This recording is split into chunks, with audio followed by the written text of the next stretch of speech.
affordable housing shortage, all of this. So to put it into perspective, we have on board with us Rajiv Talwar, the Group Executive Director at DLF, and we also have today on the studio Prashant Thakur from ANAROCK Research as well joining in. Gentlemen, morning. Good to have you on the show. Prashant, if I could start with you, because you've come up with a very interesting insight firstly on the sector, to just put things into perspective, where you claim that only 29% of the total housing supply qualifies under the affordability norms. Just highlight for us what have been the findings of your report. See, if we talk about the total launches in the first half of 2019, there was launch of close to 1,40,000. But when we filter down in terms of what government has defined as affordable housing, which is 60 square meter and 45 lakhs of ticket size, then the number comes drastically down. It's close to 29%, which is 39,000 and some odd figures. So the problem happened actually was that government has been very fluid in kind of defining the affordable housing. First, the sizes were put in place, 60 and 90 square meter, and then this pricing bracket came in, 45 lakhs. So if we talk about the launches that were happening earlier, good amount of projects in the price bracket of 80 lakhs and below, were in the range of 40%. But if you actually put this 45 lakhs cap, the number comes down drastically. So in my opinion, we need to consider city-specific dynamics. Now, for example, 45 lakhs in Mumbai or MMR would be kind of, a very, very low ticket size. It might work in cities like, Kolkata or, outskirts of Bangalore and Hyderabad, but doesn't work out for, cities like Mumbai. So in my opinion, where, I feel that the sizes of 60 square meter, which translate into, 850 square feet, works out quite well.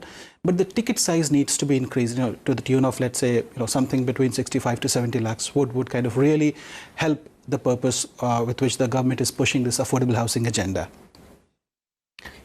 Rajiv Talwar also joins us, Group Executive Director with DLF. Mr. Talwar, good morning. Thank you for joining us. This is Nikunj from the Mumbai studio. Let me get your reaction going to the latest diktat or the latest rule which has come out from the National Housing, where in a sense they are telling people to not get into to really allow schemes like 9 by 10 or 20 by 80 or 80 by 20. Yes, I actually think that yes, it's a piece of advice from the National Housing Bank that please desist from doling out money and giving out money when it is not backed by a RERA verification. Now, what that means to me personally is that a large number of people have lost money by taking money from financial institutions, whether it is housing finance companies or whether it is NBFCs and even banks, but they've given out money in advance and those buildings have not come up. So RERA is trying to, in fact, introduce a good system where they are going to get a verification every quarter that how much of the building is up, and therefore whatever money is advanced is given by stages of construction. I think that is something which is excellent, and there should be a verification of what stage has been reached before advancing money to anyone. And if that does not happen, then people stand to lose money and suffer a double whammy. The NBFC or the bank suffers a loss because they've given out the money and the building is not up. And the buyer suffers because they've taken a loan, they've got to pay the installment, and yet they have to suffer the ignominy of even paying rent. So I think in all, it's a good piece of advice. I don't know whether it will mean a blanket stop, because I don't know whether the National Housing Bank will have the authority and the jurisdiction to do so. So in my view, that is a net thing. It's a good thing, but yes, if banks follow it diligently, then they'll be put to a lesser loss. Mr. Talwar, hello. When do you think the real estate sector will revive? Smaller builders are not using the word revive, they are struggling for survive. Where do you think we are in for a prolonged winter this time in all key categories? We can pick up spots here and there, you know, real estate market in Hyderabad or some commercial properties in Mumbai or some commercial stuff in Bangalore, but that's about it. These are small myopic pockets where real estate has gone higher. Rest of the India is in a pretty much acute downturn, and after this lock, one would imagine that demand will only get choked further. You know, we are given to using such words, revive, survive. What does revival mean? Does it mean that people who used to make money hand over fist? I think housing prices should stay normal and should stay steady. And that is that when you start making buildings in a surplus supply, the moment it is a surplus, your rates will come down. They will stay stable. And if that is meant, that's already happening. People are creating a surplus and people are telling, well, we have a surplus. In fact, that is what needs to be done. We were always in the habit of creating shortages, whether it was by officials, whether it was by politicians, or whether it was even buyers who wanted that, yes, there should be a shortage by the time they book and they should get a 2x return by the time the house is delivered. I think those kind of things are not available either in any market, whether it is stocks, whether it is commodities, whether it is bullion. And nobody thinks of buying a house and saying that, yes, I book a house and get a 2x return by the time it's delivered. That was purely a creation of shortage. So I think there is a good market, like you said yourself, whether it's in Mumbai, whether it's in Bangalore, whether it's in North India, NCR region, wherever there is a steady surplus which has been created, prices are stable, people are getting returns in the long run, and the normal time and the normal window is anywhere between 10 years to 2 decades. People should expect a return on housing from that and a steady rental income, low rents. There should be a steady rental policy. So I personally think that people are struggling to survive when they've taken over leveraged their own. You know, Prashant, we're going to try and patch Rajiv once again because we've got him in a very poor audio line. Like we were just discussing as well, the sector is in the grip of a serious slowdown. What is the solution? See, there are a couple of things that we need to keep in mind. First of all, you know, India has a national demand of housing. At one point of time, we are talking about 2 crores of housing shortage in urban areas. On the other hand, we are talking about 6,50,000 of unsold inventory.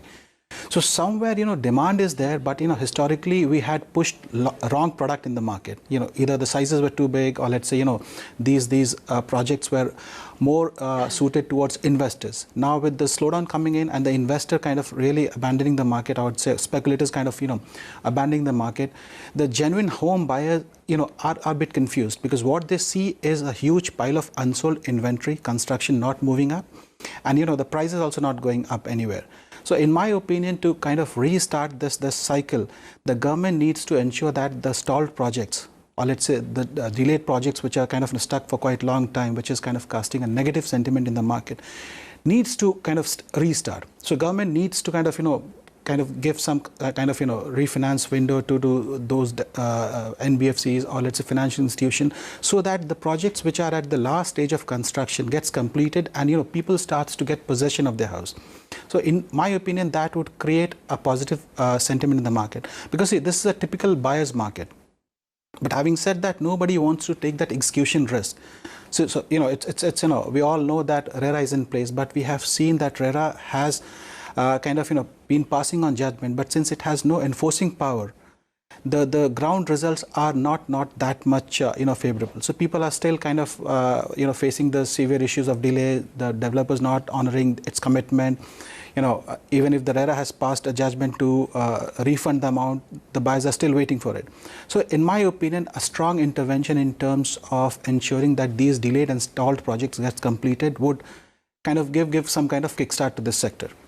How much, I mean, it's a very unscientific way to judge what is the unsold inventory and what is the fresh capacity. If I drive on the streets of Mumbai, I see construction activity just about everywhere.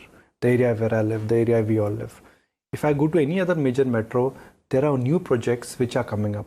One side we are talking about a glut, more inventory, and then it foxes me when I see that the builders in Bombay and the builders in Delhi and the builders in Bangalore are adding more capacity. What is going on? See, to be very honest, if you look at the number of launches, so at our peak in India, if I talk about the top 7 cities, we were launching close to 5,20,000 units per year. We are down to 1,90,000 this year. So there's a huge cut down in the launches that we were doing. So, I would disagree. We are kind of, I would say 60 or 65% down from the peak that we used to launch. And the launches that you're seeing right now is more focused on the affordable category. But again, having said that, the demands have been really very slow in spite of, all those affordable push and noise that we have been seeing. The infrastructure is not coping up with the affordable projects that are coming up. If you have to launch, if a developer has to launch a project which, is defined as 45 lakhs by the government, he needs to be, going outskirts, in the extreme outskirts of the cities. Fair point. Is there a change in the way how Indians would be buying and consuming houses? For example, the Uber economy has changed the way how an urban millennial would be traveling. I mean, the decision to not buy a car is something which is very normal. I know so many of my friends, they earlier used to own a car, now they don't own a car. Parking is a problem, driving is a problem, there are a lot of other hassles. Are we reaching that very big dramatic change in society, at least at the millennial level? The first belief all of us had when we were young, that you get married and you buy a house, it's security. Yeah. I don't think that is that holds true now. Is this a large change in pattern, and this will have a very long-term impact on the way how the housing patterns would emerge in India? In fact, we are actually seeing this trend playing out in the broader market. So, the way the job markets were fluid, for example, the mobility of the workforce has gone 5 times if you compare, 10 years back.